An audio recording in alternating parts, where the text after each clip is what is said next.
7, 6.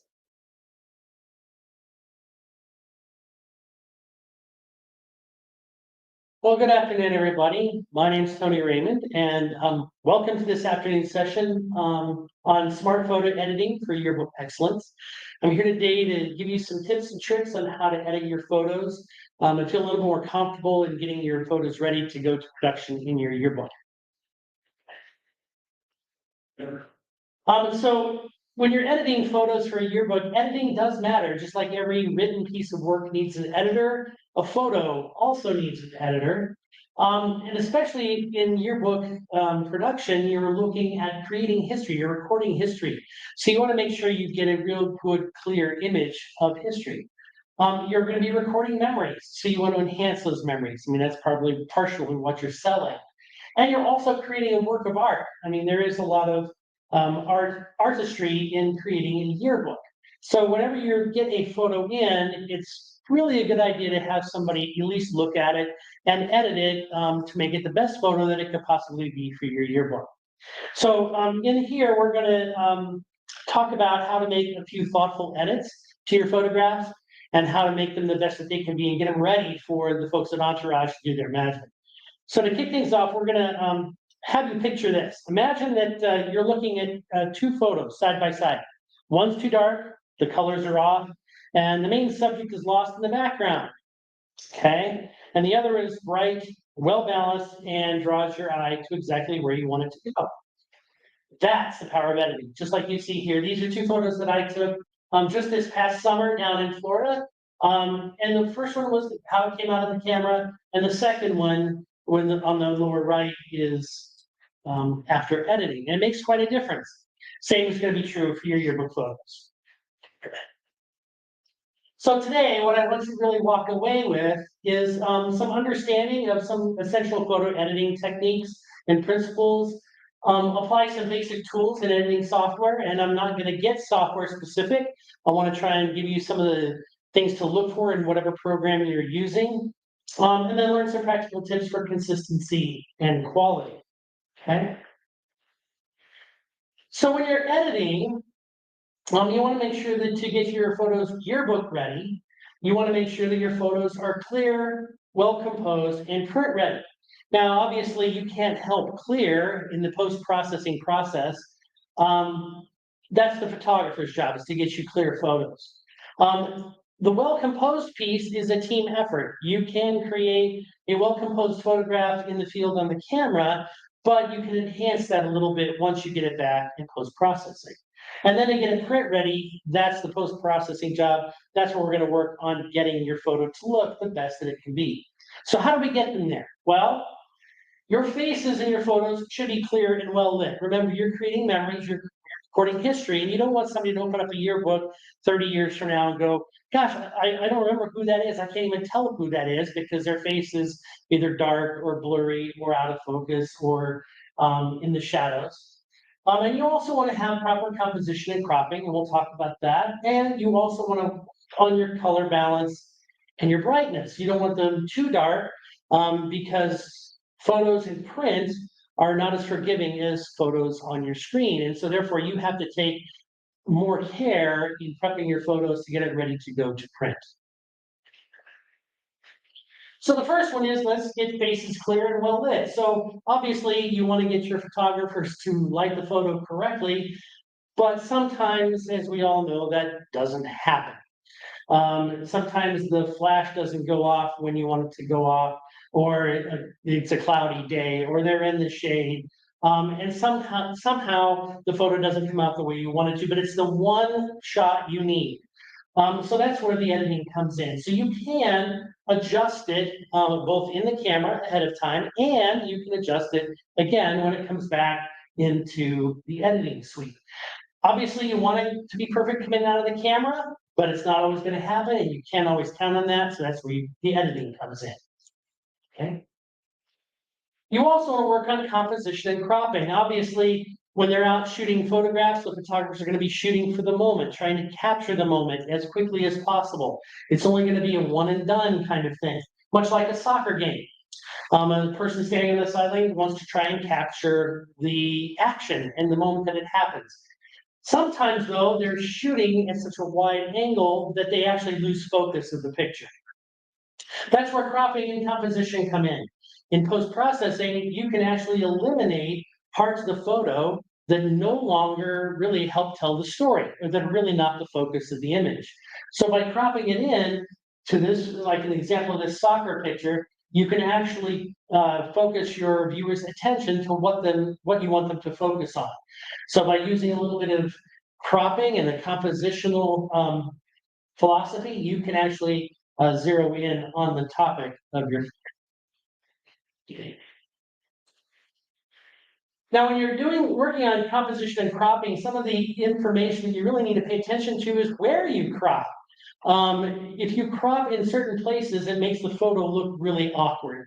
And so, for example, if you cut off someone's ears in a photograph, if you're too close, or if you cut off a person's arms at the elbows, or the wrists, or the fingerknuckles, or at the knees, or at the ankles, it makes the photo look really strange. So in this image here, I'm giving you some options of where you would want to cut a photo. Usually you don't want to crop a photo above the neck, below the chin. It looks really strange. And you don't want to chop it so that they don't look like they're natural. So you use this chart to help frame your crops when you're going to be doing the edits. Now, sometimes when the photographers are actually taking a photograph, they actually capture a very powerful image, much like this gentleman here.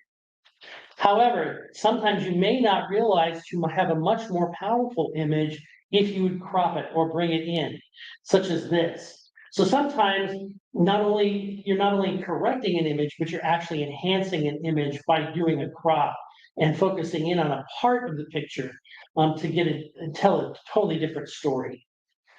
So when you're framing a person, remember, if you zoom in on their head, you can chop off the top of their head, but you just don't want to cut off their ears, like in this case here. You want to leave those in the frame, otherwise it looks awkward. Let's go to the next slide. Here's a good example of where it looks awkward. The photo on the left shows that they chop off their ears in the photo. It's almost like they're too close to them. And whereas the one on the right shows both their heads, and it actually looks a little more natural. When you're editing, you also want to pay attention to color and brightness in a photograph. We may not notice it, but when we take a photo indoors, it may have a colored cast depending on the light that you have in the room. For example, the one on the left might have been taken in a room where you have incandescent light, where it's just yellowish color. Now, normally by itself, you'd probably go, oh, that photo looks just fine. But when you compare it to one that's actually been color balanced to actually make white look white, you can tell there's a vast difference between the two. And so you want to pay attention to your color balance. You want to try to balance to ensure true life tones.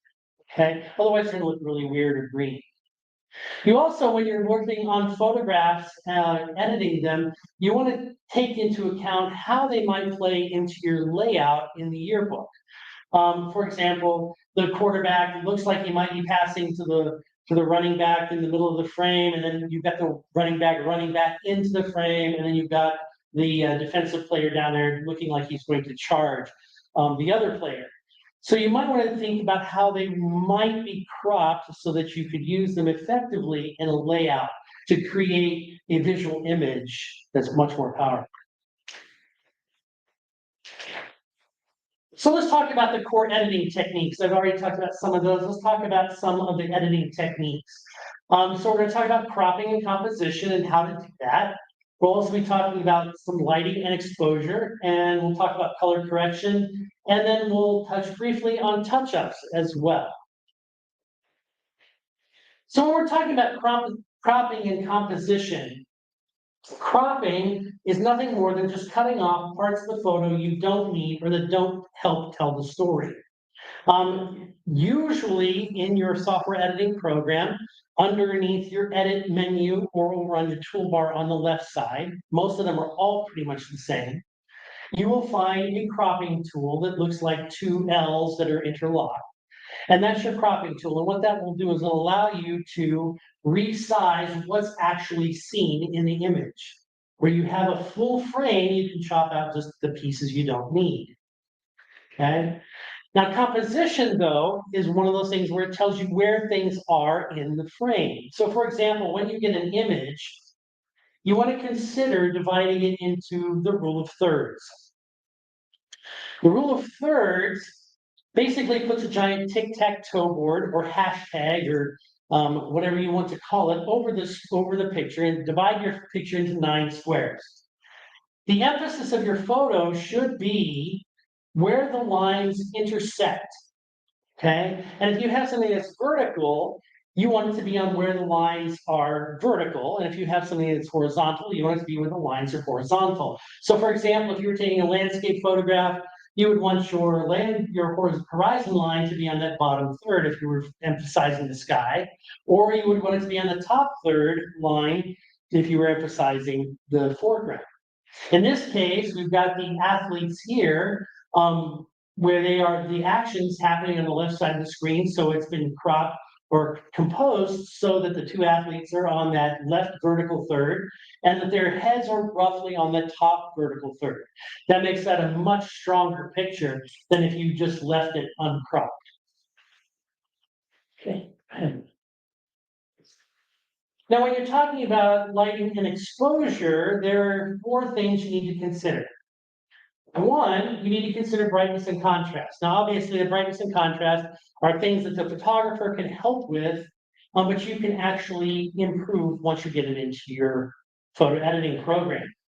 You want to make sure that your image is the center of focus, but you also want to increase the brightness so it can be seen.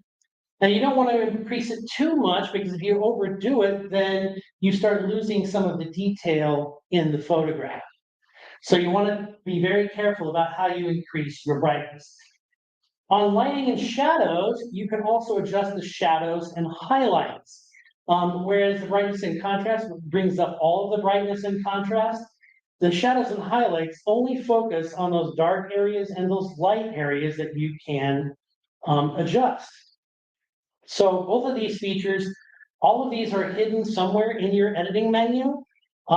If you're using Photoshop, they're under adjustments. If they're in Camera Raw, if you're using Camera Raw, you can find them in the editing menu on the right side. Okay, so when you're adjusting your brightness, you're changing the overall light level. And if an image is too dark, you increase the whole thing, but you got to be careful that you don't blow out your whites and lose all your detail. And when you increase the brightness and contrast, you're only when you're doing the contrast, you're adjusting the difference between the two, the light and the dark. So you want to make sure that you bring them up to the level that they're equal. So now when you're working with brightness or shadows and highlights, there are sliders that will help you bring out those dark areas so they're not quite so dark. And you can also adjust the highlights and bring those whites down so they're not quite so blown out. Wow. So one thing that did get brought up we're a few slides back, but Corey brought up a cropping caveat. One thing that was mentioned, and I think it's a good share, is be careful that you have plenty of resolution in the original photo, that you still have enough resolution in the cropped photo for a clear printed image, as cropping can sometimes reduce resolution. Right, and we'll talk about more about that when we get into the resolution part. But yeah, we don't want to. We've all gotten that message where it says, "Hey, the resolution's too low." We don't want to do that. We also have to be careful because sometimes if you get a downloaded image, like let's say from Facebook or whatever, the image has been dropped down to like 72 pixels per inch, which is too low for printing. So we'll talk a little bit more about that. And then one other question that keeps coming up: will you be speaking on? I know you're not going to show exactly one specific platform, but do you have a favorite platform for editing photos that you recommend? And which one, and more so for somebody who's new to it, for beginners, which one would you say is probably the easiest to use? The answer is yes. I'll talk about several platforms. Good. I've got several at the very end and several options for you. Great. I personally use Photoshop. Okay. Our district has purchased the license for it. And so they're even offering classes and certification in Photoshop and Illustrator. But so those are the ones I use to create some of these, but I will show you some alternatives that are either free or cheap. for you to use. Okay. Does that answer that question? We're all caught up. Thank you so much. Cool. This is more for your photographers to pay attention to, but as you bring your photos back in, and we run into this all the time at school when we're taking photos indoors in like auditoriums and classrooms, the white balance and color temperature will be off. People might have a greenish cast if you're under fluorescent light and make them look sickly. But if they're outside, they're all bright and they might look stark white. And so therefore you may have to adjust your white balance and your color temperature because the light that your photo is taken in varies from situation to situation. And the whole purpose behind the corrections and looking at it in the yearbook is to create consistency across the publication. So you don't have some photos that look all yellow and green, and then you got some that are just totally white and full of color. So you want to try and balance out your white balance and your color temperature, and just be aware that each kind of light does emit a different color. So when you're comparing your photos together, make sure that some of them don't stand out because they are off color. Try and balance this out to your color temperature. Okay. Here's a good example. I mean, the one on the left, normally by itself would probably be okay. You wouldn't notice it. Your mind normally would recognize that as a photo taken outside. It's probably a hazy day or late in the day. But by correcting the white balance and making white white instead of light blue, the photo is much more vibrant. Her color tones are much more red, much more natural. And so you can adjust the white balance to actually increase the quality of your photo. You also have the opportunity when you're editing to increase the vibrancy and saturation.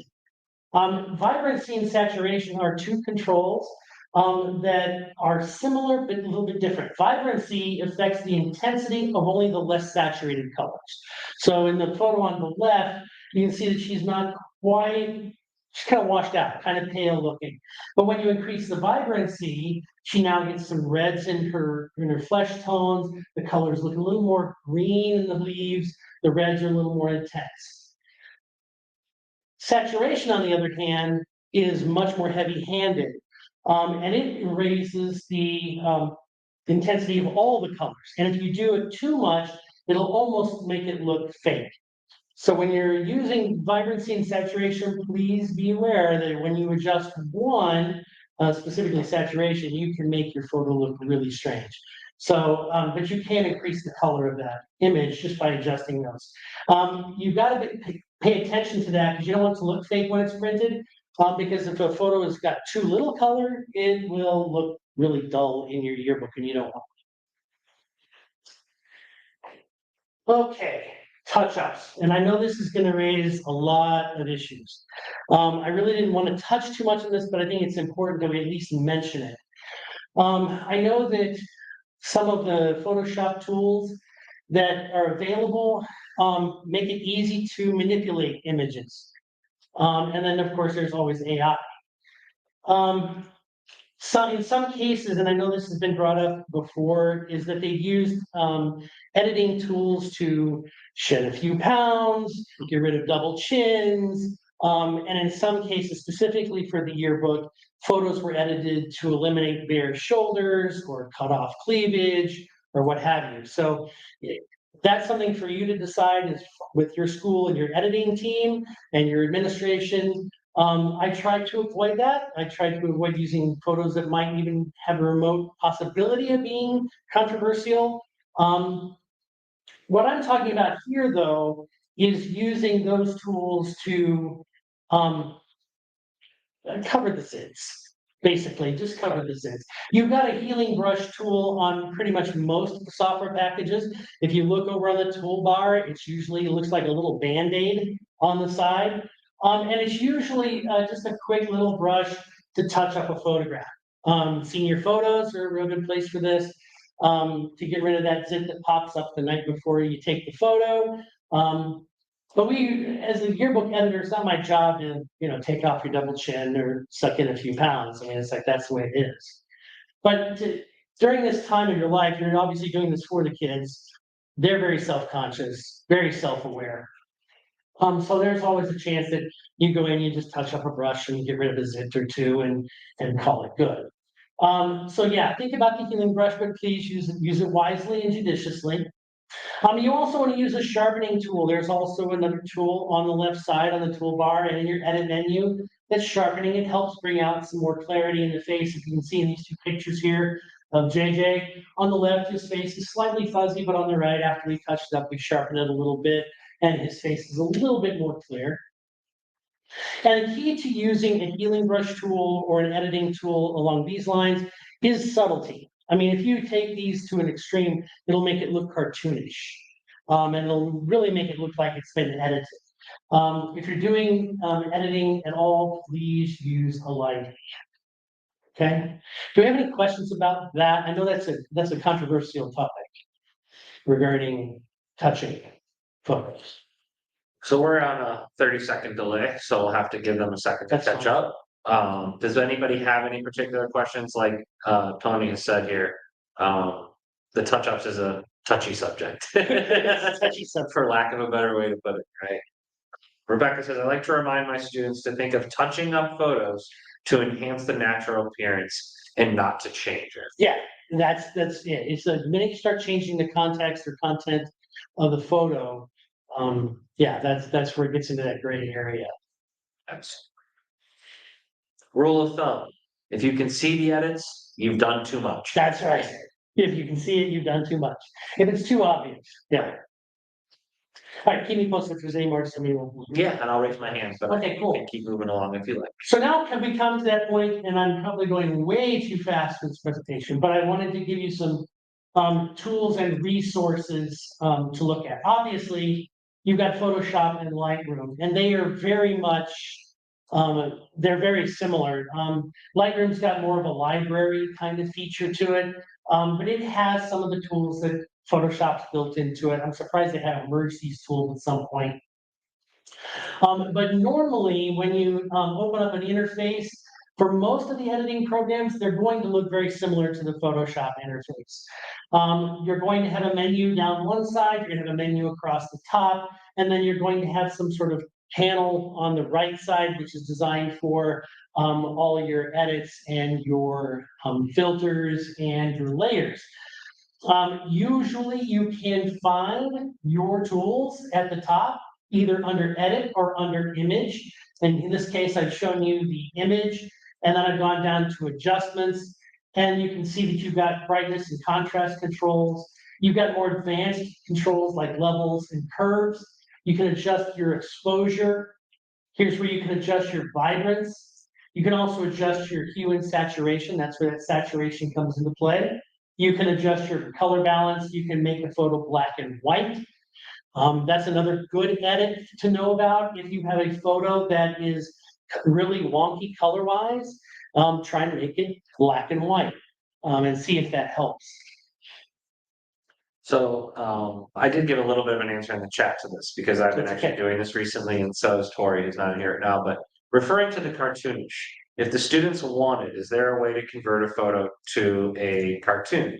I let her know that ChatGPT is very, very, very good at this. Gemini. Gemini is very good at it. OpenAI is very good at it, but Canva Pro has it. Canva Pro. So there's a lot of ways to do it, but I will tell you for the cheapest, fastest version, or not have to pay for it, ChatGPT has actually done a pretty good job with that technology, and I wasn't sure if you had any other ones. The other way to do is to download presets, because they've got tons of people out there who've got presets you can download and just do one click and it'll automatically do it for you. So you got to be careful with the language in ChatGPT. Tori was telling me a story about how she uploaded 2 photos of her beautiful puppies, and she said, please turn them into Star Wars characters. It will not turn them into Star Wars characters, right? So you have to be a little more generic with it. Right. And you create my dogs into characters that are carrying lightsabers. Right. Okay. So that one it took. So that is just one little workaround with it. But I would never rely on a program like ChatGPT for photo editing. But if you're looking for things like avatars, something silly for a page, those things can be very creative, and they're actually a lot of fun. And you can say, okay, I like the first image, but I need you to tweak it this way. It sometimes allows you to kind of roll with it and get it to where you need to be too as well. Absolutely. You gotta be careful too, if you're doing things like signs or like newspaper headlines, anything with wording in it. If you use an AI program, they will frequently misspell Yep. words in there and put in images. You go, what the heck is that? So you gotta be careful when you're using something like that. I mean, kids will think, oh, that's how you spell the word happens with three P's, and it's So in follow up with that too, Rebecca has some really good comments. I think that she has a very good knowledge of a lot of this type of tools and resources. But depending on what version of Lightroom, if you have it, you can create your own custom preset Yep. to make all of your photos more cohesive in a sense of tone, color, and Yep. warmth, right? That's the wonderful thing about presets is you just bring them all in and you just hit the preset and it'll do them all. Same way with Camera Raw, you can bring them all in and apply the same presets to all of them across the board. If they were shot by the same photographer at the same time, you'll get the Right. similar result. If you bring in two different photographers, two different times, two different lighting situations, then that might not apply. You may have to go back in and do some tweaking to get them to where you want them to be. Yeah, that's absolutely right. Creating the presets is a great time saver. And if you've got somebody that's willing to create the preset, fantastic, please use it. Beautiful. But yeah, so keep in mind that whatever tool you're using, there's going to be a toolbar on the left side. You can see most likely, I tell my students all the time, if you can't find something, look in the menus at the top. You can probably find what you're looking for. Okay, let's go to the next one. Obviously, the next one that you can use is Canva. Canva does a little bit of the editing piece. It's got things like cropping and adjusting, and you can put filters on it and all sorts of things. This is like we were saying with the cartoon eyes. We can, make it cartoony. We can give it a duotone. We can create shadows, all sorts of things to it. So this is kind of like the Snapchat for Photoshop. I mean, this is one of those places where it's really fun to play. Yeah. One of my favorite freebie with a quote alternatives is Pixlr. Pixlr's got two different versions. There's Pixlr, the advanced version, and there's Pixlr Express version. If you're going to use it, do the advanced version. It is the closest one of the two to a Photoshop clone. The toolbar is almost identical, and the menus operate the same way. Pixlr does have a limit though on the freebie. You can only download 3 images a day, unless you pay their fee. But it is a really good editor, and like I said, it functions very similar to Photoshop. The other one is Photopea, and again, you can see examples here that the interface is very similar. Photopea is another really good editor to use. And then there's Snapseed. I haven't played with Snapseed, but I heard this is another good one. This has both dual platform on desktop and your mobile. It also does the filters, more like the Canva app that you can use to edit your photographs there as well. Here's where it gets a little technical, and this is where we were talking about the resolution piece earlier. When you're going to print, your images need to be at a much higher resolution than they do for your screen. If you're preparing a PowerPoint presentation, 72 pixels per inch or dots per inch is going to be fine. But when we go to print, in order for the image to be of quality for a yearbook, you need to make sure that it's up to 300 dpi. Okay, there's several different formats you can save it in. You can save the image as a TIFF file. You can save it as a high quality JPEG.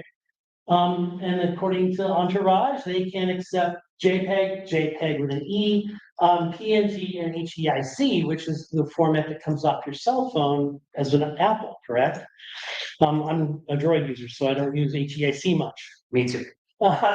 So they can accept all of the above, but you want to make sure before you upload them that they are going to be acceptable resolution. We've all gotten that message in pre-flight that says image is too low of a resolution. And the problem is that when it goes to print and it comes out all pixelated or grainy, and it really does not contribute to a high quality yearbook. So when you're doing your images, please make sure, like we said, like it was Jennifer said, we want to make sure that that image has enough information with it that it maintains that high resolution.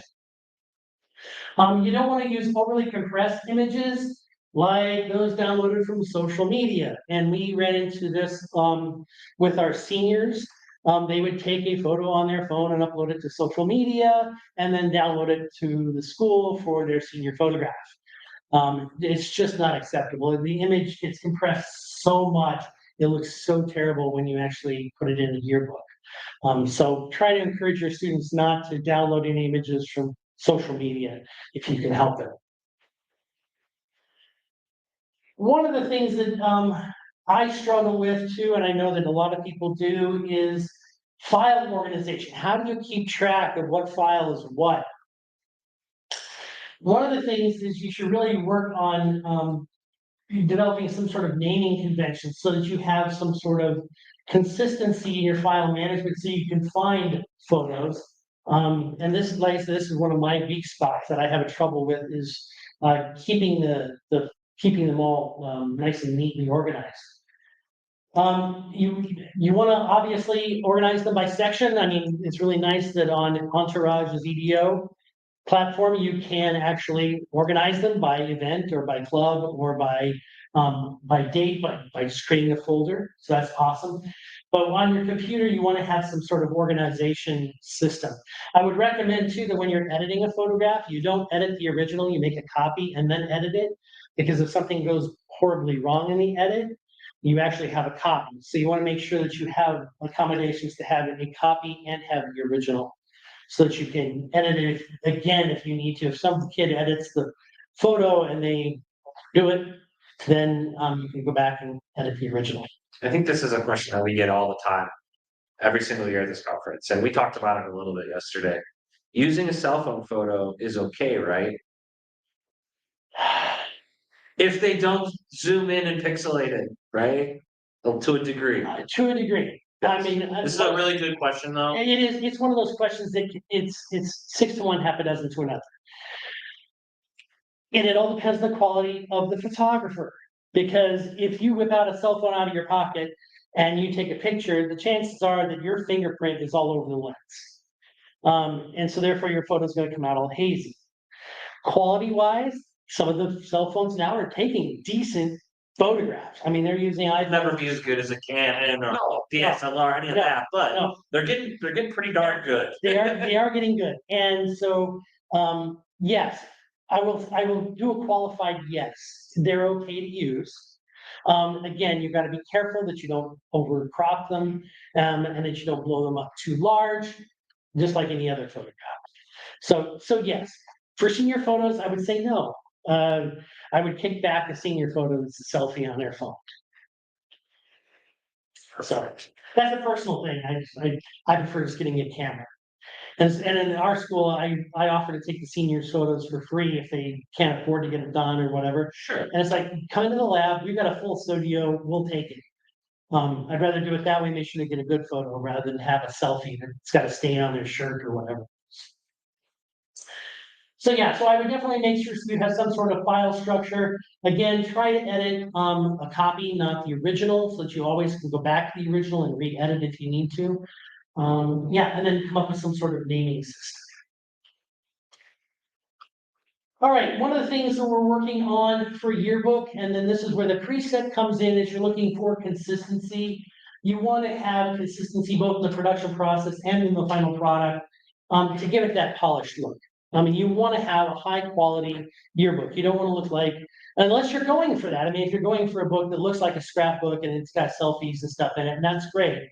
But if you're actually shooting for a high quality product, you definitely want to have that polished professional look. So when you're, like I said, we were talking about the presets earlier, but then when you're developing an editing protocol, it's good to have a checklist. A simple checklist might include things like crop and straighten the photograph. You don't want somebody leaning too far to one side or to another. You want to check the exposure, check the white balance, touch up blemishes if it's necessary, and then save with some sort of naming convention. So you might want to create some sort of checklist. I'm going to be doing that this year. This is something that I really want to do with my students this year. Make sure you communicate with your staff regarding photo specifications like the resolution, the format, the size, and the orientation. Okay, tell them it's like, you've got to keep this orientation or this resolution when they're going out to shoot their photographs. And then make sure your deadlines so that you have edited photos. I know that Micah talked earlier about meeting your deadlines. Build into that schedule when you need photos to give to your layout editor so that they can build the page.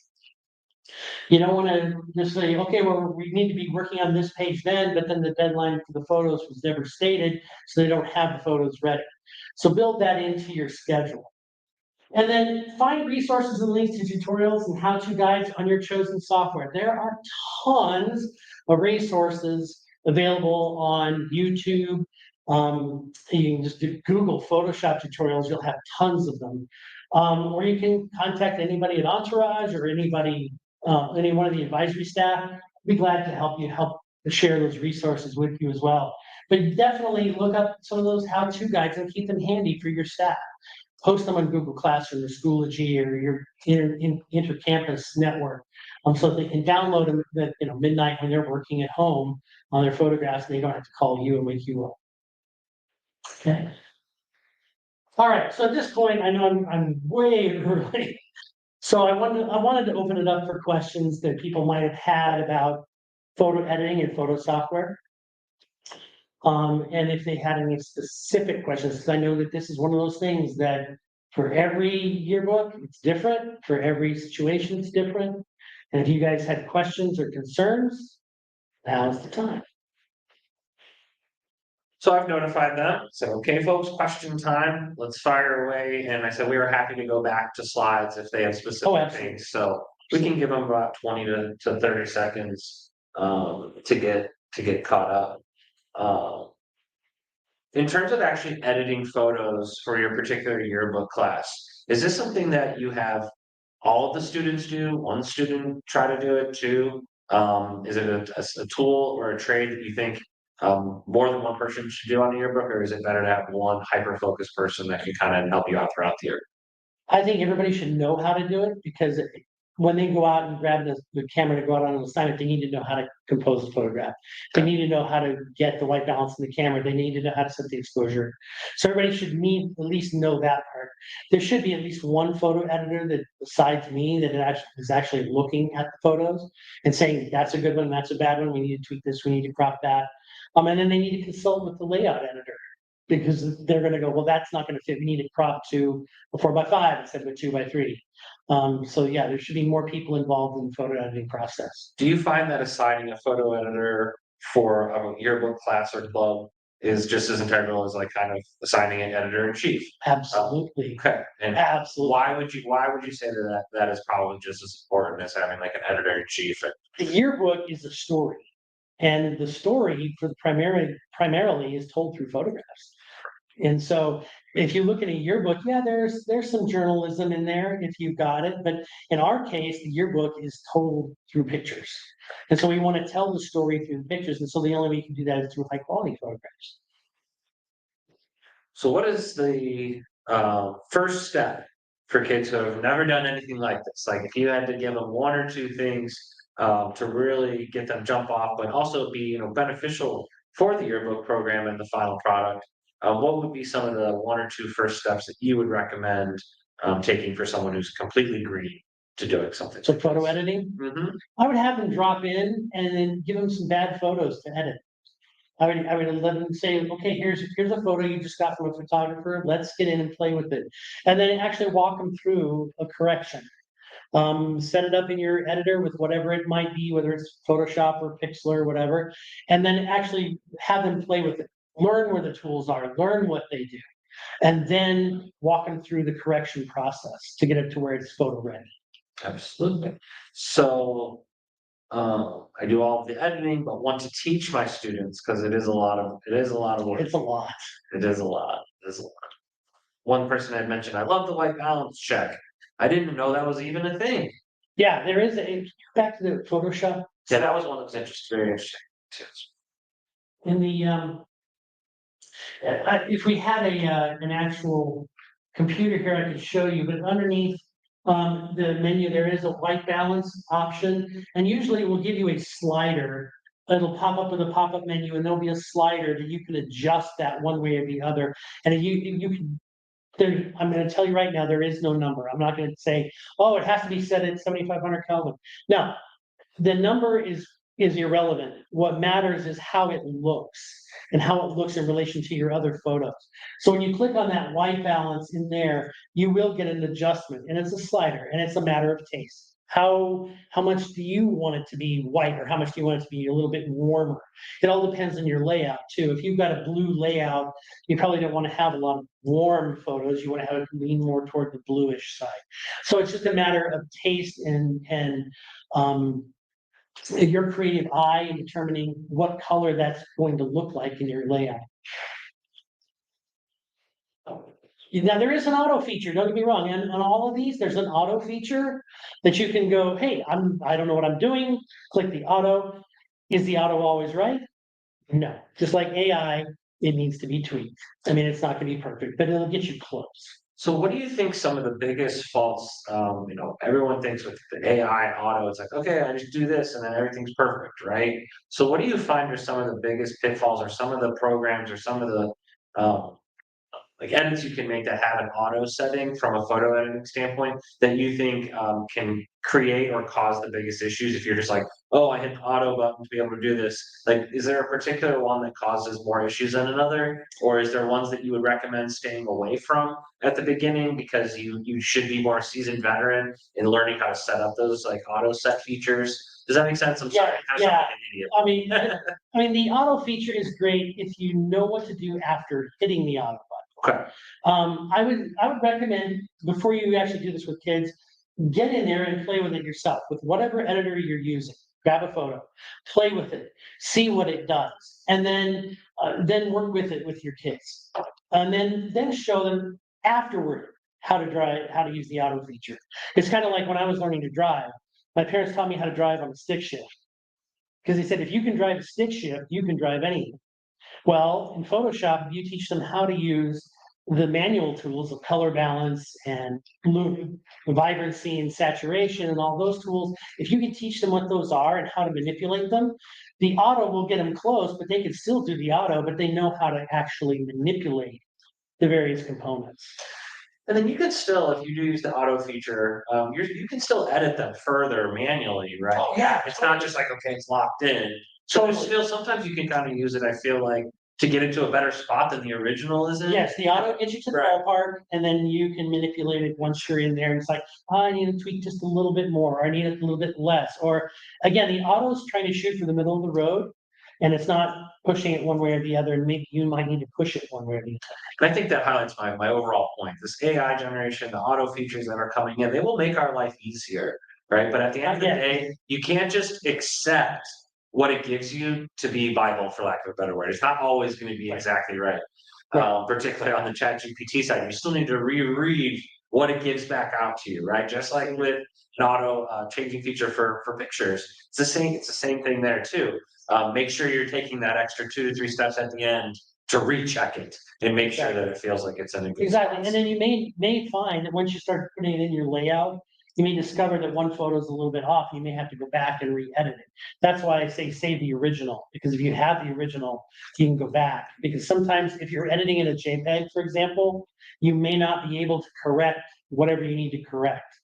Like if somebody made it too red, you may not be able to make it more blue. Yeah, because it's already permanently into the photo, so you may have to go back to the original. So always try to save the original edit. Is there a better way slash workflow to get photo submissions from students, teachers, and parents, which is very helpful, besides using Link? All the photos with Link will end up in the designer photo library, and edits require downloading, editing, and re-uploading. Julia, do you have one for this? So I'm gonna defer to Julia, who is our spa director, so she might have actually a better answer for this one as it relates directly to EDO with Link. Yeah, so pretty much any way that you're going to be collecting photos, if you want to use it in a different software, it will require downloading on your end.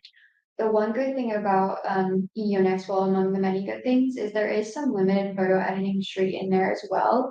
So you can do the cropping, you can change the contrast in it, you can change the brightness in it. It's nowhere near the same quantity of it that you could do in Photoshop. But there is some you can do in there, that won't require you to download it if you cannot download that many photos. And also too, if you're worried about the link aspect of it, remember, we talked about this yesterday, is that for every photo folder, and again, I'm speaking about EDO Next Designer right now, every folder you create gets a email address associated with it too as well. And rather than them all getting dumped into one folder like it does through Link, if you do it that way, you can each folder, so for prom or football or spring formal, whatever it is, okay, you can go and click on that folder and look at details, and it'll tell you the folder email address for that. And that way the photos will actually go into the correct event or the correct baby photo or whatever it might be. So Corey, I hope that that helps you, helps make a little bit more sense. But if it doesn't, then definitely reach out to your personal account manager and they can give you the best tips and tricks directly too as well. But if you are using Link/EDO, the individual folders with a separate email address where you can send all of your photos to directly is an unbelievably powerful tool and something that schools love once they start utilizing it too. Another option would be to like put up a QR code to a QR code, yep, QR code would be another good one. QR code to a Google Drive. We did that before we got involved with the Link, is just create a Google Drive and have students upload photos to the QR code. It's so funny you say that because Christy Hawk replied in that thread, maybe QR code to Google folder, then edit photo, upload to EDO. Yeah, and that gives us a chance to sort of be that filter before it goes up and clutters up your servers. Rebecca says auto is great, but it can sometimes make skin tones look off. So definitely going back to edit some more to get those skin tones to look more natural is key. One other question from Rebecca, would you suggest students have a time frame goal to complete editing? I've had some students spend a very long time on one photo. And I've Yeah. heard that from a lot of advisors, like, you know that if you did it, you could get it done in 5 to 10 minutes, but then at the end of the week, after 3 hours of classes, they're still on one photo. I'm sure that can be frustrating. So do you have any best practices and expectations for when you do photo editing? You've got to have deadlines. Deadlines are deadlines. And it's like, if you don't have it done, then you've got to turn it over to somebody who can get it done, or it doesn't go. It's just that simple. I mean, you've got a deadline to go. You cannot let it slide. Especially when you're trying to make it to the press to get it back in time to get handed out before the end of the school year. Kids are notorious for not meeting deadlines, but if you build it into that schedule, like Micah had in her schedule earlier, if you build that in, it's like, I have to have all the photos for this layout by this date. If they're not there, they don't go. It's just that simple. You should have more than enough photos. I mean, I don't know how many thousands of photos we had, that we could substitute others in if we needed to. The photos aren't done.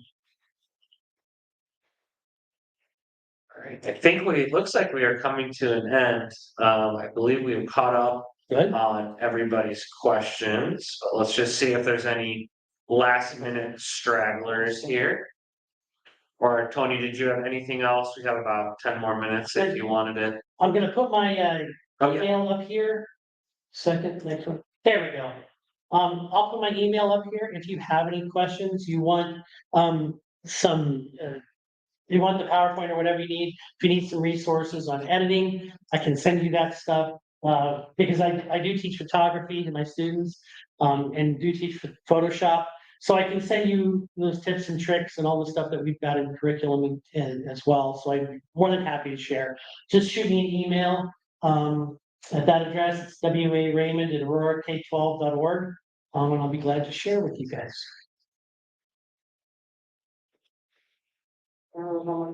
go ahead, Jen, you can read it. Any suggestion for how to fix low-res files? Reshoot it. No, I mean, the low res file, sometimes you just gotta go with the low res files. That's the only one you've got. Sometimes you have to eat it, make it smaller. Put it in your print rather than blow it up to the full size page, maybe make it smaller on your layout. You can mask it a lot that way. You can try to resample it in Photoshop, say make this 300 DPI and then resize it. Sometimes that sneaks it by, not always. I mean, if at all possible, I would try to reshoot.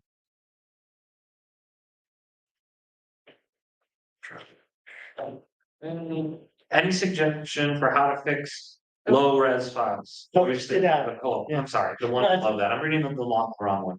Yeah, in Photoshop, you can actually have it resize it and change the DPI and it'll use AI to fill in the blanks and make it bigger. But again, that's a crapshoot too. It's not always gonna come out perfect. Sorry, the one that I meant to read. What do you think about the photo editing options in Google Photos and Apple Photos? Have you had a chance? I have not used either one of those because I've had access to all of these. Okay. And these are pretty powerful, so I haven't used those, so I can't talk to these. I'm sorry. Okay, and then, do you have also, how long do you store your photos? Or do you keep them all year over year? Right now, How many SD cards is enough SD cards? we download all of our photos to Google Drive and put them in the archive for the school. Because what we do is once we get through uploading them to EDO, we make that folder accessible to our web person, who then uses them for social media or for the website, or even publications to promote the school. And we also use those photos periodically. Like, for example, right now we're replacing all the hallway photographs. We're an heavily international school, so we have a ton of international kid pictures up on the wall. Unfortunately, they're none of our students, they're all stock photos. And so we're using those photos now that we've taken of our own students to actually replace those. And so we're blowing them up into posters 24 by 36 and framing them and hanging them on the walls in the hall. So they serve a purpose far beyond yearbook. So we store them in the Google Drive and label it, 2024, 25 yearbook, and then make that accessible to all the staff so they can pull those images. And then generally on the EDO next side, in Entourage, Julia, all the files and photos are kept, for a long time too, so. Yeah, for both EDO and Creator Studio, whichever platform you're using, they will stay there for forever. We will not delete your photos, so you can always go back and you can even import photos from previous years. So, when you're done with your book, definitely don't delete the photos, just leave them there. We will store them for you and you can always download them later, or you can use them in a future yearbook project. And I think that's very powerful too, because sometimes kids miss a picture day or whatever it might be, and leaving that no photo shown up or whatever you might put in is not the best look. So they're better to have their freshman picture in their sophomore year than nothing at all, in my opinion. I mean, And we've done that too. a lot of teachers do that, right? It's like, well, I don't have Joe Smith's picture, but I know I have it from last year. It's still better to put that in than have Right. nothing in there. Yeah, we've done that too. It's gone back to last year's archives and pull it up and go, oh, there they are, click and then import that. Exactly. Good. Well, is the OneDrive okay to use? Or should they be utilizing Dropbox, Julia? Would you say? I think the one, as long as it's imported, right? It's fine to do it. It's okay. So whichever one you have. Yeah, so either one, Susan, is perfectly okay. We use Dropbox quite a bit, honestly, on the Entourage side too, as well. So, and both have been used effectively too, as well. Okay, I think we're gonna shut it down. We appreciate everyone joining. Thank you. Thanks for joining us today. I'm gonna walk up there with you. So. You, Sean? So just so everyone is aware, we'll be on a little break until about 2:15 p.m. Eastern time. And then just a reminder that the next one up is yearbook photography. Okay, that is going to be held by Jerry Holm. Jerry did it a little bit different. He actually created a video from start to finish. It's about 40 minutes long. But the great thing is you guys saw Jerry in an earlier session. He'll be joining the chat.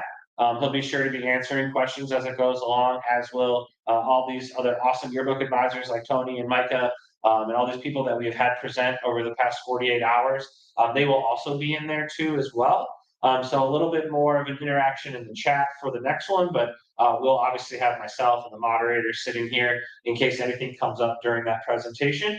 But we look forward to seeing everybody in about 20 minutes for the 2:15 kickoff for yearbook photography. That one is hosted and presented by Jerry Holm. Thank you so much, Tony. We really appreciate your presentation. Great job. And we'll see everybody in about 20 minutes. Thank you guys so much. I hope you enjoyed that session.